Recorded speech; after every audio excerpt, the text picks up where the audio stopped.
Wow! Onion dosa. My choice is always onion dosa. Vegetable dosa. It's my choice. Podi dosa. My choice is podi dosa. Wow! Masala dosa. It's always my choice. Dosa வகைகளில் ஒவ்வொருவருக்கும் ஒவ்வொரு choice இருக்கலாம். ஆனால் எல்லா வகை தோசைகளுக்கும் ஒரே choice இதயம். சுரா கைட் 12ஆம் வகுப்பு பொதுத் தேர்வுக்கான புதிய பதிப்பு. அதிக மதிப்பெண் பெற சுரா கைட் அனைத்து புத்தக கடைகளிலும் கிடைக்கும். Also available on Amazon, Flipkart and surabooks.com. உறுதியாக உங்ககிட்ட நான் சொல்றேன், விஜய பிரபாகர் தோல்வி அடையவில்லை, தோற்கடிக்கப்பட்டுள்ளார். வீழ்ச்சி அடையவில்லை, வீழ்த்தப்பட்டு இருக்கிறார். இதுதான் உண்மை. இது அத்தனை மக்களுக்கும், அத்தனை ஊடகத்தை சேர்ந்தவர்களுக்கும், தமிழகத்தில் இருக்கும் அத்தனை மக்களுக்கும் இது தெரியும்.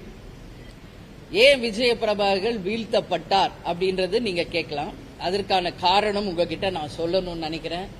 மொத்தம் விருதுநகர் தொகுதியில் 10 லட்சம் வாக்குகள் பதிவாயிருக்கிறது. அதில் விஜய பிரபாகர் அவர்கள் பெற்றது 3,80,878 வாக்குகள். அவர் தோல்வி உற்றதாக அறிவிக்கப்பட்ட வாக்குகள் 4,379. அவரை எதிர்த்து போட்டியிட்ட மாணிக் தாகூர் அவர்கள் அந்த 4,379 வாக்குகள் அதிகம் பெற்றதாக அறிவிக்கப்பட்டுள்ளது. இப்ப நம்ம பார்த்தோம்னா திருப்பரங்குன்றம், திருமங்கலம், சாத்தூர், சிவகாசி, விருதுநகர், அருப்புக்கோட்டை தபால் வாக்குகள் மொத்தம் சேர்த்து விஜய பிரபாகர் இழந்தது 0.4%.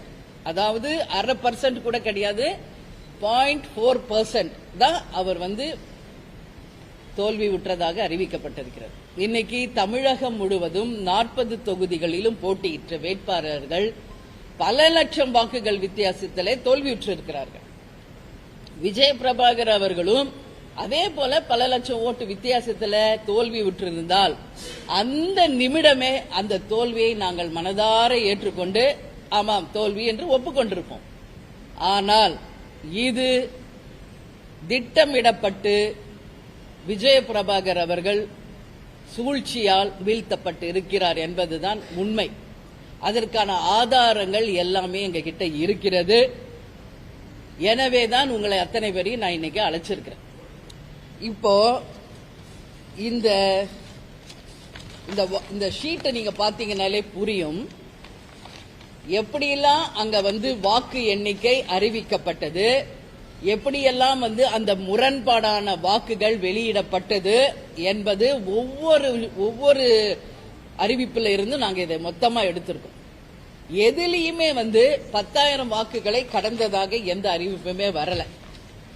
வெளியே ஊடகங்களில் வந்த அறிவிப்புகளும் அங்கு ஸ்பாட்ல அறிவிக்கிற அறிவிப்புக்கும் ஏகப்பட்ட முரண்பாடுகள் இருந்தது உண்மை. ஏஆர்ஓ அவர்கள் ஒரு கணக்கை எழுதி கொண்டு ஆர்ஓ கிட்ட கொடுக்கிறார். ஆர்ஓ தான் அதை அறிவிக்கிறார்.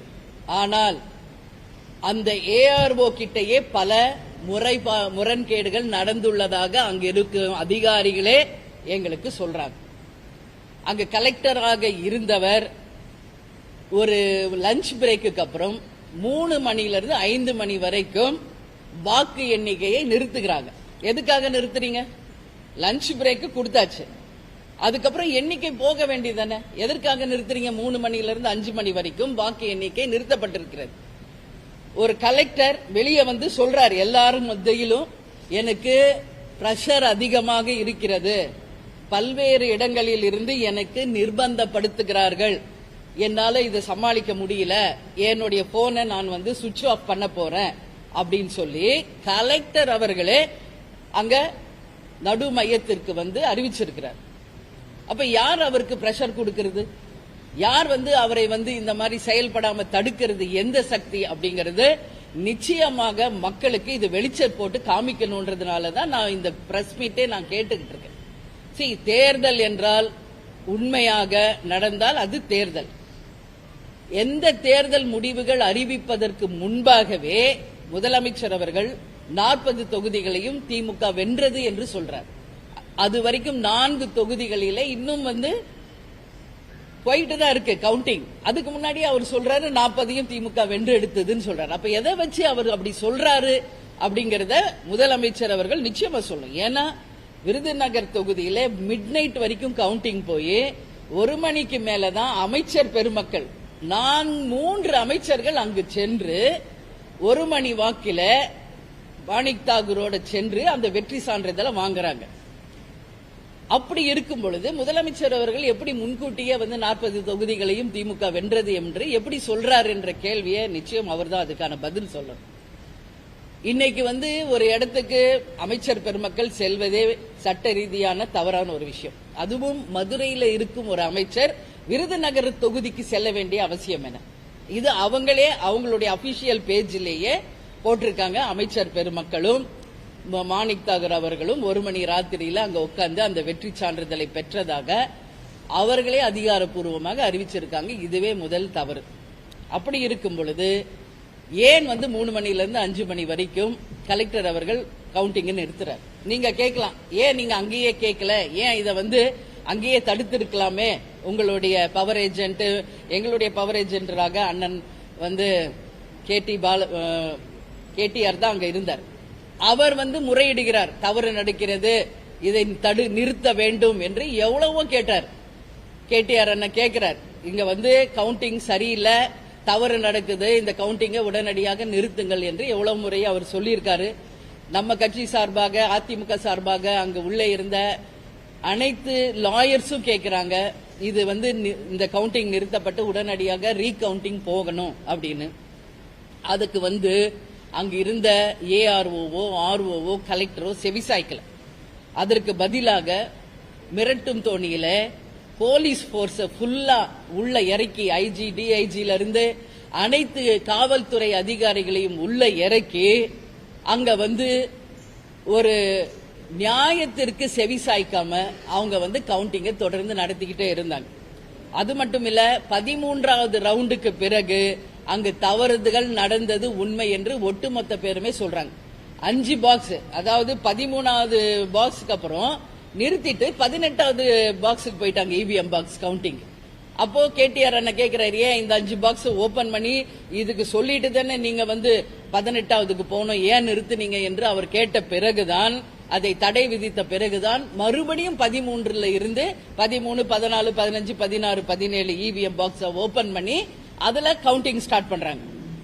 அதற்கு பிறகுதான் அப்புறம் 18, 19 இதுல 3 இவிஎம் பாக்ஸ் ரிப்பேர் ஆயிருச்சுன்னு சொல்லி ஒரு ஓரமா எடுத்து வச்சுட்டாங்க, அதை ஓபனே பண்ணல. அதற்கு பிறகு நம்ம ஏன் அந்த இவிஎம் பாக்ஸ் ஓபன் பண்ணல என்று முறையிட்ட பிறகு அதற்கு பிறகு அதை ஓபன் பண்ணி அதில் இருக்கிற அந்த சீட் இருக்கு இல்லையா, ஓட்டு போட்ட சீட், அதை வச்சு கவுண்டிங் பண்ணி 25வது ரவுண்ட் வரைக்கும் முடிச்சிருக்காங்க. அதே மாதிரி தபால் ஓட்டு நம்ம பார்த்தோம்னா எல்லா தொகுதியிலுமே காலையில முதல் வேலையாக தபால் ஓட்டுகளை எண்ணிடுவாங்க.